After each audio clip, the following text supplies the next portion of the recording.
Perkenalkan, saya Dino Arta Cahyono dari kelompok 3 kelas ilmu pemeliharaan ternak A akan mempresentasikan hasil laporan praktikum saya. Yang pertama, latar belakang. Ilmu pemeliharaan ternak merupakan ilmu yang mempelajari tentang cara peningkatan produktivitas dan populasi ternak melalui perbaikan mutu genetik ternak. Beberapa cara pemeliharaan ternak yang dapat dilakukan yaitu dengan metode heritabilitas, korelasi genetik, dan repeatabilitas. Metode-metode tersebut dipengaruhi oleh dua faktor, yaitu faktor genetik dan faktor non-genetik. Faktor genetik ditentukan oleh susunan gen dan kromosom yang dimiliki oleh setiap individu, sehingga faktor genetik sudah ada sejak terjadinya pembuahan atau bersatunya sel telur dan sel sperma. Faktor genetik ini tidak akan berubah sepanjang tidak terjadi mutasi dari gen penyusunnya. Dan faktor ini dapat diwariskan dari induk kepada keturunannya. Berbeda dengan faktor non-genetik atau pengaruh lingkungan yang tidak dapat diwariskan kepada keturunannya. Faktor lingkungan ini bergantung pada kapan dan di mana individu yang bersangkutan berada. Tujuan peternakan secara umum adalah peningkatan produksi ternak dan hasil ternak. Upaya yang dapat dilakukan ada 3 kelompok, yaitu dalam bidang pemeliharaan, nutrisi, dan manajemennya. Ketiga upaya tersebut harus mendapat perhatian yang sama besar, sedangkan prioritas dan intensitas upaya disesuaikan dengan kondisi peternak, ternak, dan lingkungan yang ada pada saat tertentu. Upaya peningkatan mutu ternak melalui pemeliharaan bertujuan dalam meningkatkan produktivitas ternak melalui peningkatan mutu genetiknya. Parameter genetik dalam ilmu pemeliharaan seperti heritabilitas dan korelasi genetik dan repeatabilitas diperoleh melalui perhitungan yang didasarkan pada data ternak seperti bobot lahir, bobot sapi, panjang badan, dan sebagainya melalui proses pencatatan terhadap ternak. Yang bersangkutan dalam penyusunan laporan ini digunakan data hasil recording dari salah satu ternak ruminansia, yaitu sapi Madura, dengan pencatatan pada bobot lahir dan bobot sapi. Bobot lahir dan bobot sapi merupakan salah satu indikator produktivitas ternak yang dapat diduga berdasarkan ukuran berat tubuh ternak, diketahui secara tepat melalui cara penimbangan pada situasi dan kondisi tertentu, dikarenakan jumlah dari sapi yang tidak dapat dihitung satu persatu. Oleh karena itu, dibutuhkan cara lain yang dianggap praktis untuk mengestimasi bobot lahir dan bobot sapi, yaitu melalui perhitungan heritabilitas, korelasi genetik, serta repeatabilitasnya. Tujuan dari praktikum ilmu pemeliharaan ternak tentang heritabilitas, korelasi genetik, dan repeatabilitas ini adalah mahasiswa dapat mengetahui dan mampu melaksanakan perhitungan serta mengetahui kegunaannya secara aplikatif. Manfaat yang didapat dari dilakukannya praktikum tentang heritabilitas, korelasi genetik, dan repeatabilitas ini adalah mahasiswa dapat melakukan perhitungan dan mengetahui kegunaan dari parameter genetik sehingga mampu mengaplikasikannya untuk pemeliharaan ternak dalam hal seleksi dan peningkatan mutu genetik dalam rangka meningkatkan produktivitas dan populasi ternak. Ini adalah form data produksi bobot lahir dan bobot sapi Madura.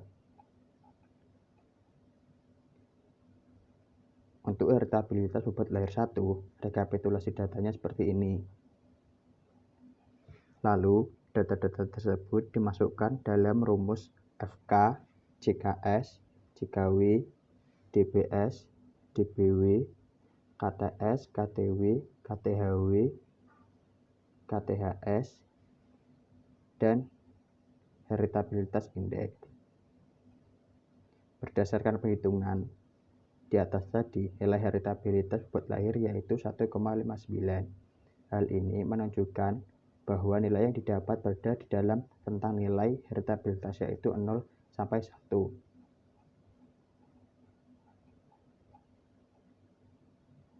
Ini merupakan daftar sidik ragam dari bobot lahir sapi.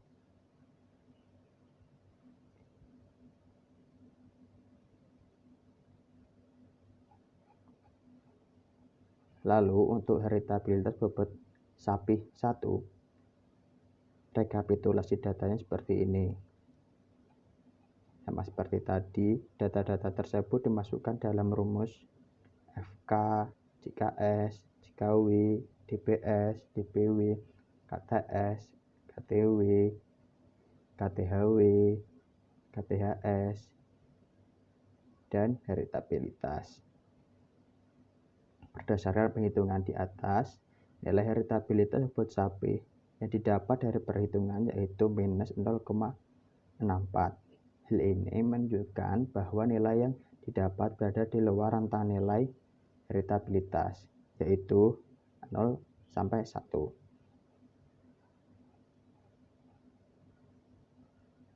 Untuk daftar sidik ragam heritabilitas bobot sapi 1 seperti ini.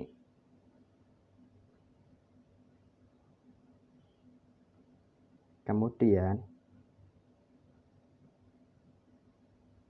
untuk korelasi genetik bobot lahir 1 dan bobot sapi 1, rekapitulasi datanya seperti ini.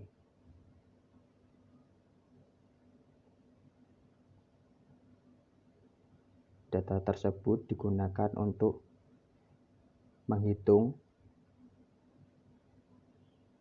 FK, JHKS, JHKW, DBS, DBW, HKRS, HKRW, HKRHW, HKRHS, dan korelasi genetik. Rumus-rumusnya dapat dilihat pada gambar.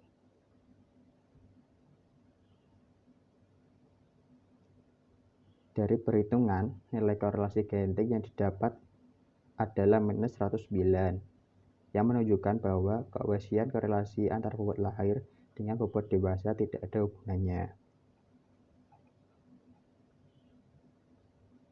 Untuk daftar sidik ragamnya seperti ini.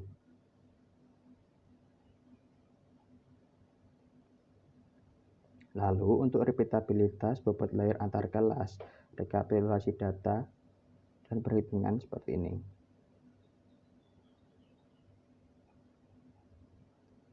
Dapat dilihat rumus repeatabilitas seperti ini. Lalu data-data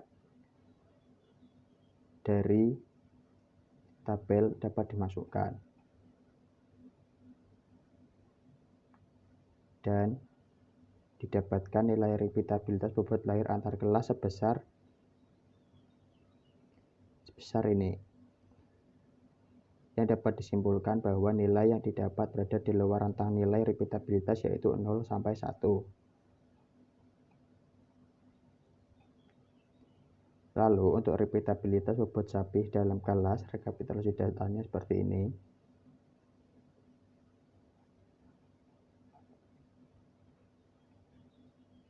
Lalu data tersebut digunakan untuk mencari faktor koreksi, jumlah kuadrat antar individu, jumlah kuadrat pengukuran dalam individu, derajat bebas antar individu, derajat bebas pengukuran dalam individu, kuadrat tengah antar individu, kuadrat tengah pengukuran dalam individu, kuadrat tengah harapan pengukuran dalam individu, kuadrat tengah harapan antar individu, dan repeatabilitas. Rumus-rumus tadi dapat dilihat pada gambar. Lalu, berdasarkan perhitungan di atas, nilai repeatabilitas bobot sapi dalam kelas sebesar minus 0,5. Karena hasil repeatabilitas benar negatif, maka dimungkinkan data yang dihitung kurang valid. Apabila nilai repeatabilitas besar 0,5, maka dapat disimpulkan bahwa kemampuan dihasilkannya bobot lahir anakan yang sama atau terulang hanya sebesar 5%. Untuk daftar sidik ragamnya seperti ini.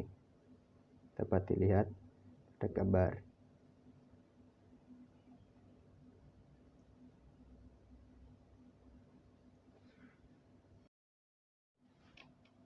Dari hal tersebut, dapat disimpulkan bahwa heritabilitas merupakan parameter genetik untuk mengukur keragaman total fenotipik yang disebabkan oleh keragaman genetik aditif. Berdasarkan perhitungan, nilai heritabilitas bobot lahir sapi Madura yaitu 1,59 dan heritabilitas bobot sapi Madura yang didapat dari perhitungan yaitu minus 0,64. Heritabilitas memiliki nilai berkisar 0 sampai 1. Heritabilitas dikatakan rendah dengan nilai 0 sampai 0,15. Lalu dikatakan sedang apabila 0,15 sampai 0,30 dan dikatakan heritabilitas tinggi lebih dari 0,30. Nilai heritabilitas dikatakan tinggi bila ternak memiliki penampilan yang baik dan cenderung menghasilkan keturunan yang baik. Sedangkan heritabilitas dikatakan rendah apabila ternak di dalam populasi memiliki penampilan yang kurang baik dan cenderung menghasilkan keturunan yang kurang baik pula. Nilai heritabilitas dapat digunakan untuk menduga nilai pemulihan individu ternak berdasarkan fenotipiknya. Ragam fenotipik dipengaruhi oleh faktor genetik dan lingkungan. Lalu untuk korelasi genetik merupakan hubungan antara suatu sifat dengan sifat yang lain secara genetik.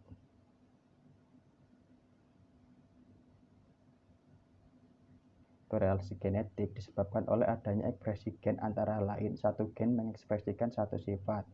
Satu gen mengekspresikan banyak sifat dan beberapa gen mengekspresikan satu sifat. Nilai korelasi genetik yang didapat dari perhitungan bobot lahir dan bobot sapi madura adalah minus 109. Nilai dari korelasi genetik berkisar antara plus 1 sampai minus 1. Nilai korelasi genetik yang mendekati angka 1 menunjukkan adanya hubungan antara satu sifat dengan sifat yang lain. Begitu pula sebaliknya. Korelasi genetik dipengaruhi oleh faktor lingkungan dan genetik. Sedangkan untuk repeatabilitas merupakan parameter genetik untuk mengukur performa ternak dari produksi pertama dengan produksi selanjutnya. Repeatabilitas terdapat dua metode perhitungan, yaitu metode repeatabilitas antar kelas dan metode repeatabilitas dalam kelas. Berdasarkan perhitungan, nilai repeatabilitas bobot lahir antar kelas sapi madura sebesar 4,11 E06.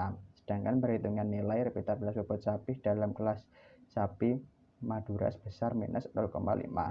Rentang nilai repeatabilitas yaitu 0 sampai 1.